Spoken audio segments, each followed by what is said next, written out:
बच्चों, आज हम भारत की सांस्कृतिक एकता लेख का अध्ययन करेंगे, जिसके लेखक हैं बाबू गुलाब राय। आइए बाबू गुलाब राय जी के बारे में कुछ जानकारी हासिल करते हैं। बाबू गुलाब राय जी का जन्म 17 जनवरी 1888 को इटावा उत्तर प्रदेश में हुआ था। इन्होंने दर्शन शास्त्र में एमए की उपाधि प्राप्त की। बाद में कानूनी डिग्री भी प्राप्त की। कानूनी डिग्री यानी लॉ। इन्हें संस्कृत, हिंदी, उर्दू, फारसी आदि भाषाओं का बहुत ही अच्छा ज्ञान था। कई वर्षों तक ये छत्रपुर रियासत के महाराज के सचिव रहे। इसके बाद ये आगरा के सेंट जॉन्स कॉलेज में अध्यापक के पद पर नियुक्त हुए। इनकी मृत्यु 13 अप्रैल 1963 को हुई। आइए रचनाएं देखते हैं। नवरस, हिंदी नाट्य विमर्श, हिंदी काव्य विमर्श, मेरी असफलताएं, मन की बातें, राष्ट्रीय था, ठलुआ क्लब। ये निबंधकार के रूप में अत्यधिक विख्यात रहे। इनकी भाषा खड़ी बोली थी। इन्होंने खड़ी बोली में अत्यधिक रचनाएं लिखी। आइए इनके पुरस्कार जानते हैं। आगरा विश्वविद्यालय ने इन्हें डी.लिट की उपाधि से सम्मानित किया। भारतीय डाक तार विभाग ने 22 जून 2002 को इनके नाम से डाक टिकट जारी किया। पाठ भारत की एकता को बनाए रखने के लिए लिखा गया है। आइए पाठ का अध्ययन करते हैं। देश राष्ट्रीयता का एक आवश्यक उपकरण है। भारत भूमि की नदियों के प्रवाह को प्राकृतिक विभाजन रेखाएं बतलाकर तथा भाषाओं, धर्म एवं रीति रिवाजों के भेद को आधार बनाकर हमारी राष्ट्रीयता के विचार को खंडित करने के अर्थ से हमारे कुछ हित चिंतक इस देश को देश न कहकर एक उपमहाद्वीप कहते हैं। यानी लेखक का तात्पर्य है कि हमारी राष्ट्रीयता को एक उपकरण बना दिया गया है। भारत को प्राकृतिक विभाजन, भारत की जो संपदा है, भारत की जो प्राकृतिक सौंदर्य है, जैसे नदियां हैं, उसका विभाजन कर दिया गया है। ये नदी जो है उसको विभाजन रेखा के तौर पर बतला दिया गया है। यानी यहाँ से पाकिस्तान आरंभ होता है या बांग्लादेश आरंभ होता है या तमिलनाडु आरंभ होता है। ये आधी नदी तमिलनाडु की है, आधी इस तरीके से नदी का माध्यम लेकर इनका विभाजन रेखा बना दी गई है। भाषाओं के माध्यम से, भाषाओं के अलग अलग भाषाएं बोली जाती हैं हमारे देश में। धर्म के आधार पर, रीति रिवाजों के आधार पर हमारी राष्ट्रीय एकता के विचार को खंडित कर दिया। वो किसने किया? हमारे हित चिंतक यानी हमारे हितैषी, जो हमारे शुभ चिंतक हैं, उन्होंने यह कार्य किया है।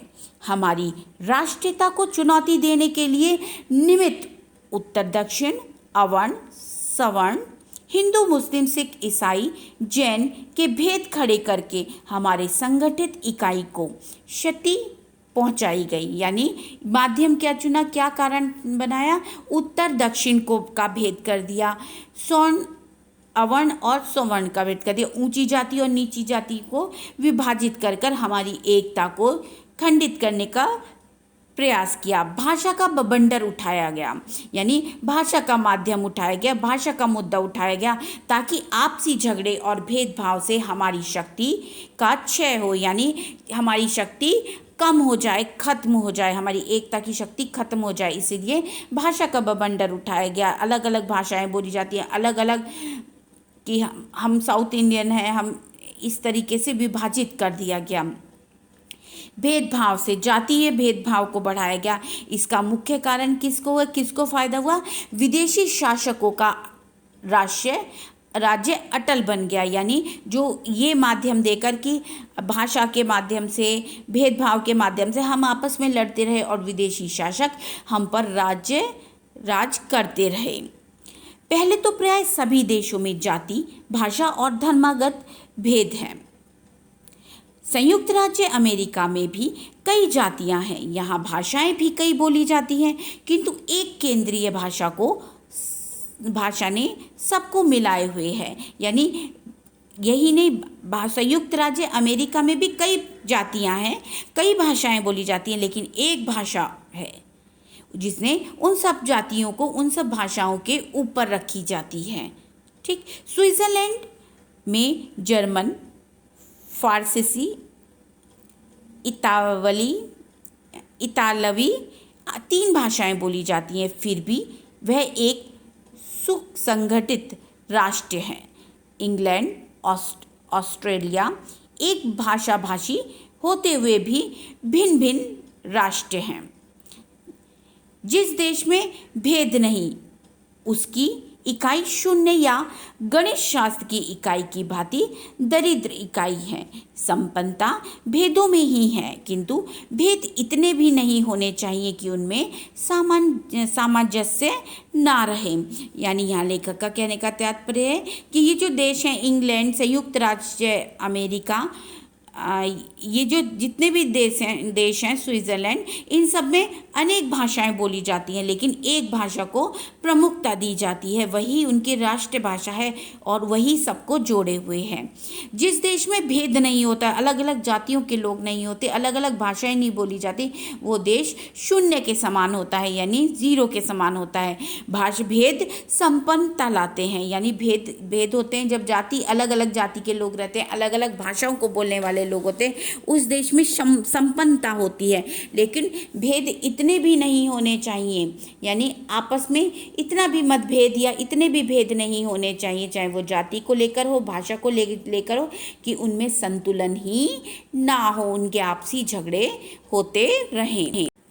वैसे तो केचुआ भी एक इकाई है, उसमें आँख, कान, नाक और हाथ पैर का भेद नहीं, केवल एक ही स्पर्श इंद्री सारे इंद्रियों का प्रतिनिधित्व करती है। किंतु क्या उसका जीवन संपन्न कहा जाएगा? मनुष्य अपने अवयवों के बाहुल्य और उनके समायोजन और संगठन के कारण जीवधारियों में सबसे अधिक विकसित व श्रेष्ठ गिना जाता है। जैसे केंचुआ होता है, उसकी आँख, नाक, हाथ पैर सिर्फ एक स्पर्श इंद्री कंट्रोल में करती है, उसकी सारी इंद्रियों को सिर्फ उसकी स्पर्श इंद्री कंट्रोल करती है, पर मनुष्य में ऐसा नहीं है। मनुष्य के अंदर हर चीज़ के लिए इंद्रियों का प्रयोग है, हर चीज़ की एक अलग इंद्री है।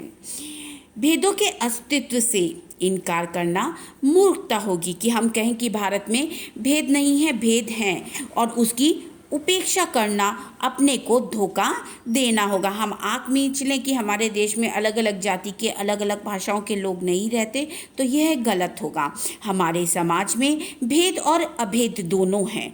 हमारे पूर्व शासकों ने अपने स्वार्थवश हमारे भेदों को अधिक विस्तार दिया, जिससे हमारे देश में फूट की बेल पनपने और इस भेद नीति से अपना उल्लू सीधा हो रहा था। क्योंकि इस फूट नीति से क्या हो रहा था, उनका अपना उल्लू सीधा हो रहा था, वो अपने स्वार्थ को भली प्रकार पूरा कर रहे थे। तो उन्होंने कहा जो पहले शासक थे उन्होंने इसका फ़ायदा उठाया, इस विभिन्न जातियों, विभिन्न भाषाओं, रहन सहन को उन्होंने अपना हथियार बनाया और उन्होंने अपना स्वार्थ सिद्ध किया।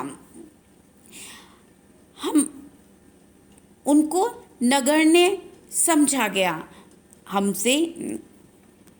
हमें हीनता की मनोवृत्ति पैदा हो गई।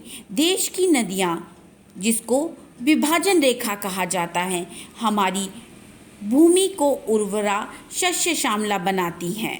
हमारी भौगोलिक इकाई हिमालय पर्वत और सागर से है, उसे छिन्न भिन्न किया गया। इसमें कुछ राजनीतिक स्वार्थ भी सहायक हुए, इससे कुछ राजनीतिक स्वार्थ भी सहायक हुए।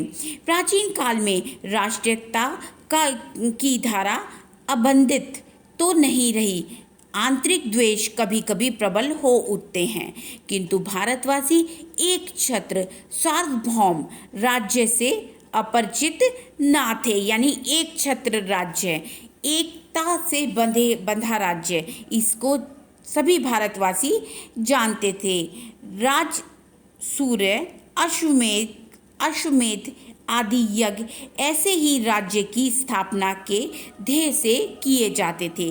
जो मेध यज्ञ होता था वो यही होता था कि सभी राज्यों को मिलाया जाता था, तो वह इसी एकता का प्रमाण था। इनके द्वारा टूटी हुई राष्ट्रीय एकता जुड़कर अविरल धारा का रूप धारण कर लेती थी। राजनीति की अपेक्षा धर्म और संस्कृति मनुष्य के हृदय के अधिक निकट है। यद्यपि राजनीति का संबंध भौतिक सुख सुविधाओं से है, फिर भी जनसाधारण जितना धर्म से प्रभावित होता है उतना राजनीति से नहीं। कि जनसाधारण जो सामान्य लोग हैं वो धर्म को ज़्यादा महत्व देते हैं, है ना, वो ज़्यादा प्रभावित होते हैं, उतना वो राजनीति से प्रभावित नहीं होते। हमारे भारतीय धर्मों में भेद होते हुए भी उनमें एक सांस्कृतिक एकता है जो उनके अवरोध का परिचायक है। वहीं त्याग और तप एवं मध्य मार्ग की संयमयी भावना हिंदू, बौद्ध, जैन और सिख संप्रदायों में समान रूप से विद्यमान है। एक धर्म के आराध्य दूसरे धर्म के महापुरुषों के रूप में स्वीकार किए गए हैं। भगवान बुद्ध तो अवतार ही माने जाते हैं। कली प्रथम चरणे बुद्धा अवतारे कहकर प्रत्येक धार्मिक संकल्प में हम उनका पुण्य स्मरण कर लेते हैं। भगवान ऋषभदेव का श्रीमद् भागवत में परम आदर के साथ उल्लेख किया हुआ है। जैन धर्म ग्रंथों में भगवान राम और कृष्ण के साथ ही अन्य देवी देवताओं को भी अनेक देवमंडल में स्थान मिला है। भारत में उद्भूत प्राय सभी धर्म आवागमन में विश्वास रखते हैं। मैत्री, करुणा, मुदिता और उपेक्षा की शिक्षा हिंदू, जैन और बौद्ध धर्मों में समान रूप से प्रतिष्ठित है। स्वास्तिक चिन्ह और ओमकार मंत्र हिंदू और जैनों में समान रूप से मान्य है। कमल और हाथी तथा अश्वत्थ वृक्ष पीपल बौद्धों और हिंदुओं में समान रूप से पूजनीय है। जैनों में अणुव्रत, हिंदू धर्म में योग शास्त्र में यम और बौद्धों के पंचशील प्राय एक ही हैं। पारसियों और हिंदुओं में अग्नि की पूजा समान रूप से होती है। वेदावेस्ता की कथाओं और वैदिक ऋचाओं में भाषागत समानता है। यानी कहने का तात्पर्य यहाँ पर लेखक का यही है कि जितने भी धर्म भारत में हैं, का तात्पर्य लेखक का यहाँ यही है कि भारत में सभी धर्म एक दूसरे का सम्मान करते हैं। अनेक धर्म होते हुए भी एकता से वह सभी धर्म एक दूसरे से बंधे हुए हैं। इसे आगे के पाठ का अंश हम अगली वीडियो में पढ़ेंगे।